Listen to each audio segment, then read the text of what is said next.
Mike, do you think the killer instinct concept, right? You know, certain people have a killer instinct, and you'll see them like you know, Celtics beat the Sixers, right? And you've seen all the fans over there. You're seeing all the Sixers fans, and you're seeing who the Celtics fans are. They're like, these guys are dogs, right? Like, you can tell they're tough guys, right? New York DNA, right? You see certain people are like, there's a certain level of toughness and ruggedness and fearlessness, right, that comes from it. Do you think the killer instinct folks in business, in politics, in sports, do you think they need a little bit of that craziness experience to go through, or not necessarily in all cases? It depends on the consequences that you're willing to accept. What do you mean by that? You know, by having that killer instinct, the desire to want, there's repercussions to that. You know, there's lawsuits. There's people that want to ruin your career. They might want to hurt your family. You know, there's a lot of repercussions that come with being the dog, the beast, the animal. The universe tests you. Did you watch? Are you into movies or no? Do you like? Kind of. Have you watched the new movie Air, the story of Michael Jordan? They keep telling me to look Mike, at that. You gotta watch it. Ben Affleck, no. I watch it. Ben Affleck, Matt Damon. Have you seen it yet or no? I haven't seen it. They told me to go win awards up the butt. Oh, Mike, you gotta watch it, because there's a scene in the movie where Sonny. So we took 60 of our employees here, and we took 150 of our insurance agents in Dallas, and I want to watch it. I watched it 3 times in 2 weeks. It's an incredible movie. There's a scene in the movie where Sonny is sitting there talking to Michael, okay? It's when Nike's making the pitch to Michael to come to us, and Michael doesn't want to go to Nike. He wants to go to Adidas, and he wants to go to all these things. And he's saying, Michael, I'm just going to get right into it.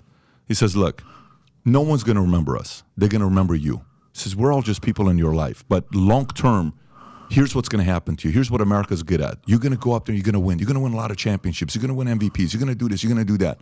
But then the media is going to turn on you. There's going to be some losses. There's going to be some setbacks. And while he's explaining this, he shows when his dad dies in the movie. They show when he's losing. They show when he's in the Chicago White Sox and he's missing the ball. They show all of these things where the idea, my dad told me this when I was 16 years old. He says, one thing about America, you know, as an immigrant, this guy, my dad's wisdoms, you'll meet him today when we're having lunch. You'll meet my dad. So he said, in America, this is what they'll do. He says, if they want to turn you into a hero, they'll turn you into a hero. But if they want to turn you to see you fall, America loves a fall. But what America even loves more than a fall is redemption and a comeback. It's such an interesting thing about America and what happens to the great ones. So, you know, a story like yours, when you're talking about the consequences you're willing to face, it's an interesting perspective. When you think about a Tom Brady, you see a killer instinct in a guy like that, right?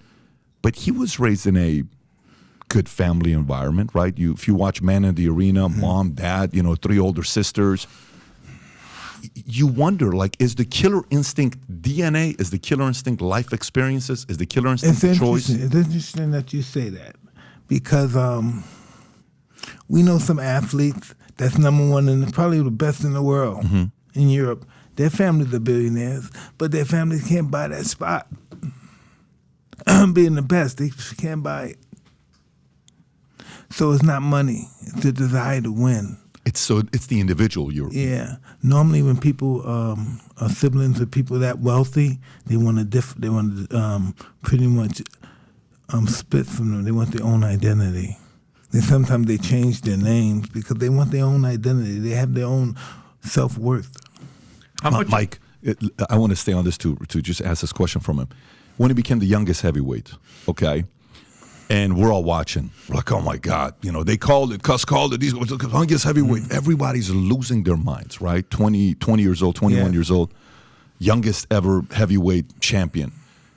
Did that automatically attract other GOATs that wanted to be around you who were the champions? And if it did, which I'm assuming it did because we've seen pictures with you pretty much with everybody, did you notice a similarity between your wife, where you're like, oh, I see Michael. Oh, I see Magic. Oh, I see Gretzky. Oh, I see Ali. Oh, I kind of see a little bit of myself. And very interesting how we have these 2-3 things in common. Did you see that yourself, or you weren't looking at it from that lens? No, because I really look at it not from a if I may be permitted to say, I just think that people from that perspective, it's just ordained by God to happen like that. And it's not necessarily because we're athletes or entertainers.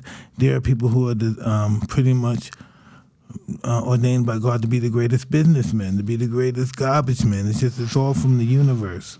And we have nothing to do with it, but just putting in the effort. Interesting. So it's a form of a, being chosen or being called type of a thing. You think pretty that's much? what it is? I think, because Cus said he summoned me. I'm gonna meet this old Italian guy. Maybe he was right. Wow. Patrick, most guys from the street that came up the hard way, they fold. Not many guys make it. They fold. No. It's something within you that makes you overcome that. You got to have a drive, a determination, because most guys that come up like that, they're gone. A mentor, a great mentor. I had the best mentor on the planet. Nobody could do to me what he could. No one. He was the greatest. Nobody can make me reach the best. Do you in your house or your office or do you have a picture of him? Absolutely. Yeah. What's your favorite picture of you and him? Me hugging him. After a fight, or is it? No, yes, for taking a picture. So it's a picture you have that we haven't seen. So it's not a public picture. I'm sure it's been seen. Yeah. Got it. That's cool. It's which one is that? Do you see it? Is that the one on the right in front of the white building? No, go back. I saw it. If you go back, it's that day. It's that day. No, move on. Rob, if you go back, you had it. Go back. It's far to the right, all the way to the right. Right there up. Oh. Right bing. There it is. That one right there. And he's like, get off me. He hates that. Get the fuck off. Man, what are you doing? Get off. That's your favorite picture with Cus. Yeah. He's like, get off. Stop. He doesn't like intimacy. He doesn't like that stuff. He's too hard. What do you think about when you see that picture? He was right. I'm the greatest ever. Wow. He was right.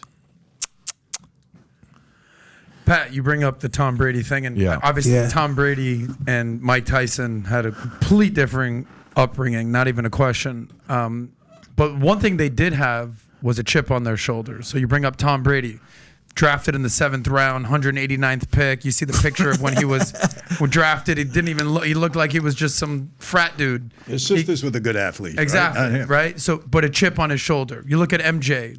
As the story goes, cut from his high school basketball team. Holy shit! That just basically wound him up. He turned it. You look at Kobe. When you interviewed Kobe, what happened with Kobe? He was number 40 something on the top 100 list of high school basketball players. Boom, he developed a kill list. So there's the picture of Tom Brady. Doesn't look like the GOAT right there, does he? No. Turned out to be the greatest quarterback to ever live. There has to be some, even with you with business, when you went to the Army and they told you that you would never be nothing in your life, your teachers, you got a 1.8 GPA, you developed a chip on your shoulder that said, all right, I'm going to turn this thing around. So, Mike, what was it for you? I completely understand that Cus was your motivation, everything that, but you must have had a chip on your shoulder. What was it that basically inspired you to say, all right, let me turn my life around and make this happen? I don't know. I just know this. In order to be a master, you first have to be a fool. And then after that, it works out. You first have to be a fool. Yeah. Okay. Yeah. So what does that mean? Make Go deeper, if you will. mistakes. Make mistakes and don't get discouraged. It's so easy to get discouraged and give up. Yeah. This is kind of what Michael was saying. I've been knocked out before the amateur. Nothing came easy for me. I didn't give up. So if you like this clip and you want to watch another one, click right here. And if you want to watch the entire podcast, click right here.